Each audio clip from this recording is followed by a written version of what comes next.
Hyderabad, this studio, this place is uh, everything that I am today is because of here. And again, being here, but for a special reason. This is a beautiful film. I love the trailer. You're so good in it. Congratulations. Uh, it's Manoj. You always talk about stories, movies, stories, movies, stories, movies. So Idi, it's like amazing that you've made a short film. It's a format that everybody loves right now. It's a beautiful film. I hope you enjoy. I hope you watch it.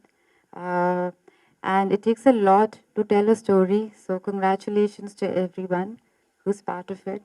And thank you for making me part of it. Thank you. అందరికీ నమస్కారం. Media మిత్రులందరికీ నమస్కారం.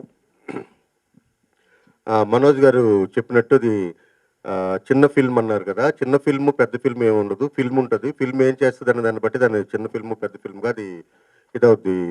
మనోజ్ గారితో నాకున్న అనుబంధం ఏంటంటే పలాస కూడా ఇలాగే ఒక చిన్న ఫిల్ము అనుకొని తీసి దాన్ని ఒక ప్రివ్యూ వేసినప్పుడు డిస్ట్రిబ్యూటర్స్కి అందరికీ చూపిస్తున్నప్పుడు మనోజ్ గారు ఎవరో కూడా నాకు తెలియదు. వాళ్ళందరితో పాటు వచ్చిన మనోజ్ గారు నన్ను పక్కకు పిలిచి ఒక 1 అవర్ కారు దగ్గర నిలబడి మాట్లాడి, బాగా తీశారండి, ఎవరు ప్రొడ్యూసరు, ఏంటి, ఏది, నేను తీసుకుంటాను ఈ సినిమా అని చెప్పి అక్కడ నుండి నా వెనకపడి ఆ ప్రొడ్యూసర్తో కనెక్ట్ అయ్యి తర్వాత ఆ సినిమాని కంప్లీట్గా తీసుకొని ప్రమోట్ చేసి మీడియా 9 ఆ బ్రాండ్ని దాంట్లో ఇంక్లూడ్ చేసి ఆ సినిమాని పూర్తిగా ప్రమోట్ చేసి రిలీజ్ చేయడానికి మొట్టమొదటి, లేదంటే పలాస అనేది ల్యాబ్లోనే ఉండిపోయే సినిమా.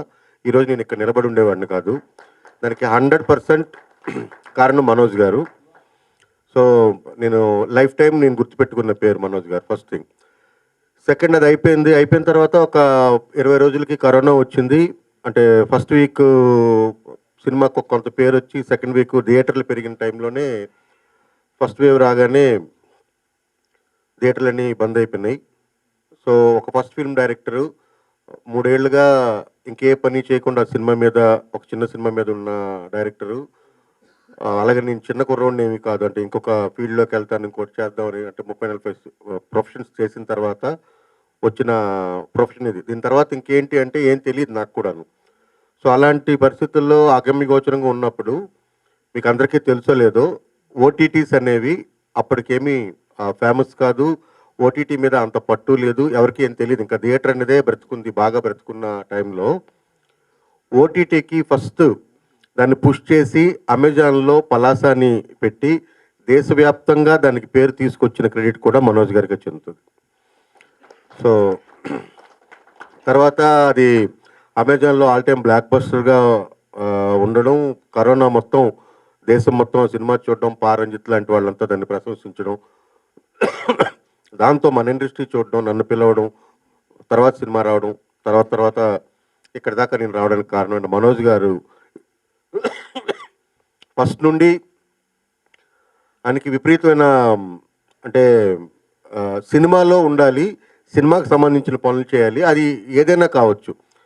అంటే ఆర్టిస్ట్ మేనేజ్మెంటా, లేకపోతే ఫోటోగ్రఫీనా, వీడియోగ్రఫీ చేయడమా, లేకపోతే ఇంకోటని ఆయన ఎప్పుడు కూడా సినిమాలో ఉన్నారు. ఎప్పుడు మేము కలిసినా నాకు ఏదైనా ఒక కొత్త ఐడియా చెప్పడమో, లేకపోతే నేను ఇలా చేస్తున్నానని చెప్పడం, అంతకుమించి మా డిస్కషన్ కలిసినప్పుడు అంటే ఒక సంవత్సరంలో 2-3 సార్లు కలుస్తాం. 2-3 సార్లు ఆయన మాట్లాడేది కంప్లీట్గా క్రియేటివ్ సైడ్ ఉంటుంది.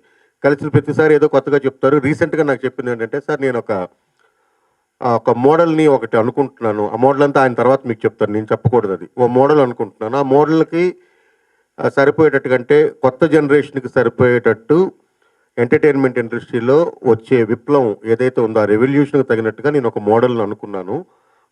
ఇంకెవరితోనో ఎందుకు ఎక్స్పెరిమెంట్ చేయడం అని చెప్పి నేనే చేశాను, ఒక ఫిల్మ్ తీశాను అని చెప్పి నాకు రష్ చూపించారు.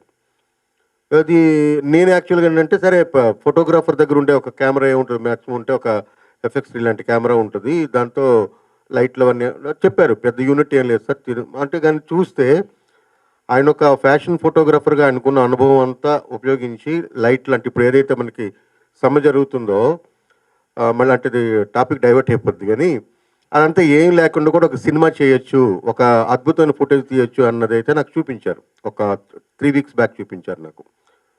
తర్వాత ఇప్పుడు అది కంప్లీట్ అయిపోయింది, అదే సినిమా. ఇందులో చరణ్ కదా, చరణ్ యాక్ట్ చేశారు. చరణ్ రేపు యూఎస్ వెళ్ళిపోతున్నారు, అందుకని ఇది అర్జెంటుగా పెట్టాల్సి వచ్చిందని కూడా చెప్పారు. నన్ను రమ్మన్నారు, వచ్చాను. ఆ, ఈ సినిమా చాలా బాగుంటుంది. ఈ సినిమా ఒక కొత్త ఒరవడికి అని అనుకున్న మోడల్కి కనుక వర్కౌట్ అవుతుందని నేనైతే భావిస్తున్నాను. ఇన్ కేస్ అది బాగా వర్కౌట్ అయితే ఎంటర్టైన్మెంట్ ఇండస్ట్రీ అంటే ముఖ్యంగా సినిమా చూసే విధానం మారుతుందని నేను ఆశాభావాన్ని వ్యక్తం చేస్తున్నాను. అట్ ద సేమ్ టైం చాలామంది షార్ట్ ఫిల్మ్ మేకర్స్ చిన్న సినిమాలు చేద్దాం అనుకునేవాళ్ళు, అట్ ద సేమ్ టైం పెద్ద బడ్జెట్లు ఏమీ లేకుండా కంటెంట్ని బేస్ చేసుకొని ఎక్కువ రీచ్ అవ్వాలనుకునే తపనున్న దర్శకులందరికీ కూడా ఇదొక మార్గదర్శకం, అంటే ఫస్ట్ రూట్ అవుతుందని నేను భావిస్తున్నాను. ఆ విధంగా మనోజ్ గారు దీంట్లో బాగా సక్సెస్ అవ్వాలని, ఈ మోడల్ మరింత విస్తృతంగా ముందుకెళ్ళాలని, నేను కూడా ఇలాంటి సినిమాలు చేయాలని ఆశపడుతున్నాను. ఎందుకంటే నా దగ్గర నేను రాసిన షార్ట్ స్టోరీస్ ఉన్నాయి. పూర్తిగా సినిమాలు చేయలేం, అలాగని చెప్పి చిన్నగా చేస్తే ఎక్కడికి వెళ్తాయో తెలియదు. బట్ ఇలాంటి కనుక సక్సెస్ అయితే అవన్నీ చేసే అవకాశం ఉంది. నాకు ఈ అవకాశాన్ని ఇచ్చినందుకు, నాకు ఈ గౌరవాన్ని కల్పించినందుకు మీడియా నైన్ సంస్థకి, మనోజ్ గారికి హృదయపూర్వకంగా కృతజ్ఞతలు తెలుపుకుంటూ సెలవు తీసుకుంటున్నాను. Thank you. అందరికీ నమస్కారం అండి. ఫస్ట్ టైం మాట్లాడుతున్నాను, ఏం మాట్లాడాలో తెలియదు. But thank you so much sir for coming and blessing us. And media మిత్రులందరికీ థ్యాంక్ యూ సో మచ్. మీరు బ్లెస్ చేయాలి. ఫస్ట్ టైం కష్టపడ్డాం. I hope you guys will support me. And thank you to everyone present here, DOP గారికి, and then all the cast and crew. ఎవరైనా మర్చిపోతే sorry. Thank you so much, Manoj sir. He showed me a new way. I'm very new to this, and I'm flying to the US tomorrow. చదువుకోవడానికి వెళ్తున్నాను. So I'll be back again after a few years, and I'll see you again. Thank you so much, and please watch my short film. Thank you. So, thank you for your patience and media, and please encourage us. Once the movie is ready, it's almost కొంచెం ఆర్ఆర్లో ఉందండి. ఒక 1 monthలో special show for media వేసి దాని తర్వాతే we will plan any platform or something. And thank you so much for coming here and helping us reach more. అలాగే ఈ సినిమాకి హెల్ప్ చేసిన ఒక్కొక్కరు లొకేషన్స్ కానివ్వండి, రెస్టారెంట్స్, కాఫీ షాప్స్, గోవా కానివ్వండి, we have put the thanks card. But 15 members పైన ఉన్నారు. The main pillar behind this cinema, Shyam Sundar garu, Nethi Shyam Sundar garu, he is the person first idea తీసుకొచ్చారు. మా చరణ్ ని సినిమాలో launch చేయాలనుకున్నా అండి. మీకు ఒకసారి ఒపీనియన్ ఏంటి అంటే, I advise fine short film లాంటిది ఒకటి తీస్తే క్లారిటీ వచ్చేస్తుందండి. 5 crores పెట్టి రిస్క్ చేసి సినిమా బాగుంటుందా లేదా, ఇతను యాక్ట్ చేయగలుగుతాడా లేదా అనే బదులు ఒక 10 lakhsలో చేద్దాము అని స్టార్ట్ చేసామండి. But I can tell you, he will definitely become minimum 20 crore hero. Minimum 20 crore marketing hero అవుతాడు. యూ కెన్ ఫస్ట్ సీన్ నుంచి is without professional training or anything, talent చాలా ఉందండి. ఎవ్రీ సీన్ 20 scenes ఉంటాయి సినిమాలో. Is acted very well, especially ఒక breakup సీన్లో మాత్రం he's done excellent job. మంచి టాలెంట్ ఉంది. Charan, Guru Charan will be definitely market ఉన్న హీరో అవుతాడు. So thank you so much Karna గారు for supporting us, encouraging. And ఒక చిన్న ఇదేంటంటే, కర్ణ గారు హ్యాస్ ప్లేడ్ గెస్ట్ రోల్, చాలా crucial for the movie. And thank you అండి for encouraging and supporting us. Thank you.